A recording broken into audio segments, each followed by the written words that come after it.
النهاردة طريقة المكرونة المبكبكة بالفراخ بطريقة خيالية وسهلة وبسيطة. يا ريت تدعموني باشتراك لو عجبكم الفيديو، وتعملوا لي لايك على الفيديو ان شاء الله يعجبكم. نبتدي بالطريقة. عندنا هنا اي نوع الفراخ اللي عندنا، صدور، فرخة كاملة، بس انا النهاردة استخدمت دبابيس طعمها بيبقى احلى.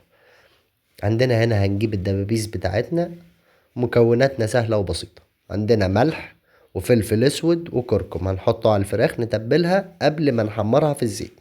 وعندنا 4 طماطمات متقطعين وبصلاية كبيرة متقطعة، وعندنا 4 معالق صلصة. مش هنحتاج اكتر من كده، وكيس مكرونة. تمام، على حسب الكمية اللي انتوا هتعملوها. زي ما انت شايف كده هنقلب المكونات دي كلها في بعض في الفراخ. 3 حاجات بس: ملح وفلفل اسود وكركم. جربوها بالطريقة اللي انا بعملها دي، هتطلع معاكوا حاجة تانية خالص. هنقلبها كويس، ويا ريت لو نسيبها في التلاجة شوية. مش عايز تسيبها، تحمرها على طول وما فيهاش اي مشاكل. هنقلبها. بص منظر الفراخ عامل ازاي، بتلمع قبل ما تنزل النار. فاحنا ده المنظر المطلوب. هننزل عندنا فيها، نحطها في الحلة بتاعتنا، نرصها رصة جميلة. تمام زي ما انتم شايفين كده، ونحمرها على الوشين بطريقة سهلة. ان شاء الله الفيديو يعجبكم والطريقة تعجبكم، ويكون الصوت واضح والدنيا سهلة وبسيطة عند الناس. وشكرا جدا للناس اللي بتعمل لي تعليقات ودعم جميل، وشكرا للناس كلها. عندنا هنا الفراخ بتاعتنا اهي. هنبتدي نقلبها تقلبتين، تتحمر كويس جدا. لازم الزيت يبقى سخن وتتحمر كويس جدا عشان تمسك في بعضها وما تتهريش مننا في المكرونة واحنا بنسويها. فالتحمير او التشويحة دي لازم لابد منها. بعد ما نشوحها تشويحة كويسة، هننزل عندنا بالبصل.